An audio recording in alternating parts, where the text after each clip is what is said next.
Nothing any of us knew about Mavericks could have prepared us for the big swells of '94. Day after day that December, the waves were giant. We'd spent years learning, wondering what Mavericks might have in store. Now it was delivering with a vengeance. Week of '94, and we're watching the charts, and we're just watching these storms spin, and we're thinking, oh my God, I can't remember what day it was, but you know, the first day of the swell, and you know, nobody can sleep. If a Mavericks is gonna break, I can never sleep. Patching all night. 15 feet, 17 seconds at the San Francisco buoy. Biggest buoy of the year for out front, and we heard a 19 at 17 and a 16 at 20.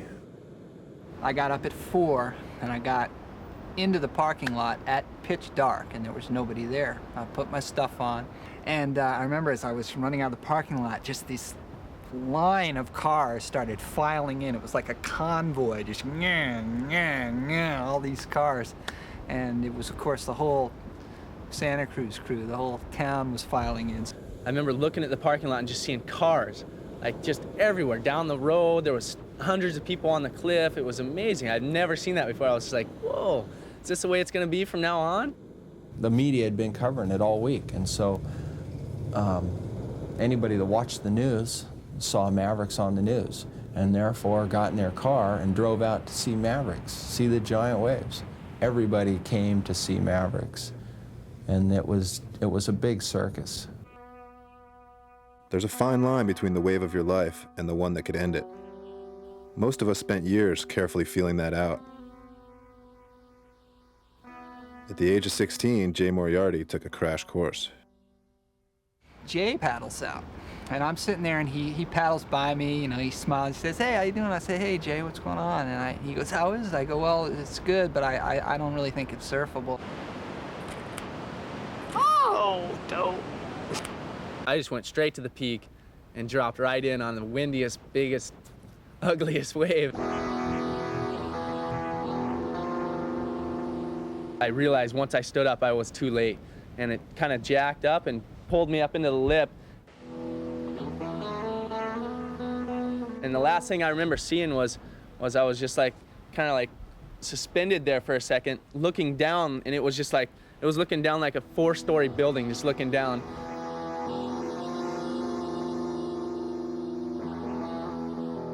And all of a sudden, everything just went boom, like my board flew up over my face. In my mind, I was just going, stay calm, you know, this is what you prepared for. And he went right down with the lip. And the lineup was in shock. People were going, "Oh my God, he's dead!" You know, people were screaming. I mean, really freaked out, thought, you know, we had just seen a guy die. I remember when I hit the bottom, actually, I just go, the first thing that went through my mind was, wow, no one's been this deep. I was just like, I hope I come up. We were all looking, you know, where is he, where is he, where is he?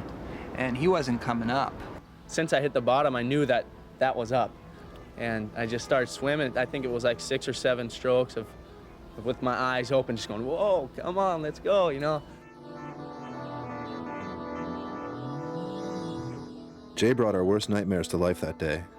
He paddled out and crossed the line we'd all been so careful to avoid. It was the most publicized wipeout in the history of surfing. I can't believe how much attention it's really gotten. You know, it's on posters, it's everywhere. I saw in the New York Times, it was just like, whoa, what? People are really like going off on it. I don't know. I guess it was a pretty incredible wipeout, and I definitely wouldn't want to do it again. '94 was the first year that I remember being home, and literally the day I got home, for the next 2.5 weeks, I surfed Mavericks, like I said, 15 times. Ah, it's still happening. How can it still be happening? Day 8 of the week of the peak. That's rare to be able to surf that much big surf. You know, we were surfing it all day. We were doing 2-3 sessions a day. And when you get to do it that much, the performance level is just gonna, you know, rise up. And by the end of the week, it was basically everyone was ripping hard, you know. Nobody had died in big wave surfing since 1943, when Dickie Cross drowned at Waimea. Big wave surfing felt curiously safe, and the media went so far as to call the danger a hoax. People don't die in big waves. I mean, yeah, you might have a really bad wipeout, you might see God, you might swallow a bunch of water, but you're not gonna die, you know? So you know, what the hell, just go for it. We'd all survived the biggest waves of our lives. We were so caught up in the excitement, we almost felt invincible. That's so unhealthy. On December 23rd, the last day of that swell, we were jolted back to our senses. I remember I'm getting in right near the rocks, and I see this little middle piece of a surfboard bounding in at me in this huge white water, and I duck, and it goes right over me.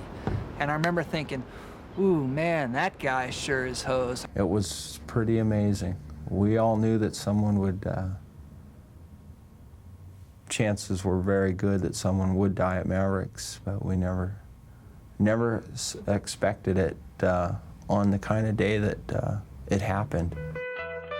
Here he is at someplace new and hadn't worn a suit in probably, you know, a year.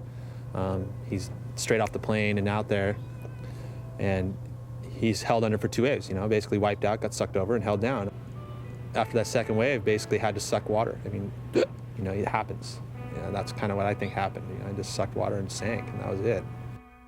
When Mark Fu drowned, I think that was like a big reality check for almost a lot of people, you know, almost everyone, I'm sure, thought about it in some way or another. Now, when you commit and start paddling into a huge wave at Mavericks, you know in the back of your mind that you could die. When Mark Fu died, it really put in perspective the power, the danger that exists out there, and it really didn't change the way I looked at surfing Mavericks, because when I surf Mavericks, I prepare. You can't just go jump into a spot and expect to surf it well. I mean, I don't care who you are, you know? You gotta do some studying on it, you know, and figure it out for yourself and feel confident about it first, you know? The guys that didn't really want it, the guys that just were out there to get their pictures taken or whatever, kind of are moving to the side and taking their time, you know? And it's the guys that really love it that are still out there, that are still going for it and still having a good time, smiling, watching their friends drop in on a wave and being stoked that their friends dropping in on a wave, you know? Even though Mark Fu died, and even though I've seen several two-wave hold downs that were where the people were pretty close to dying, and I've seen people go into the rocks and turn white and throw up, and even with all of that, you know, I can't turn away from it because the way, I don't know, like I said before, the wave is just very, you just can't turn away from it. There's something about it that's magical. It got pretty quiet after that. The waves backed off, and we were on our own out at Mavericks. It would be a long time before we saw waves that big again.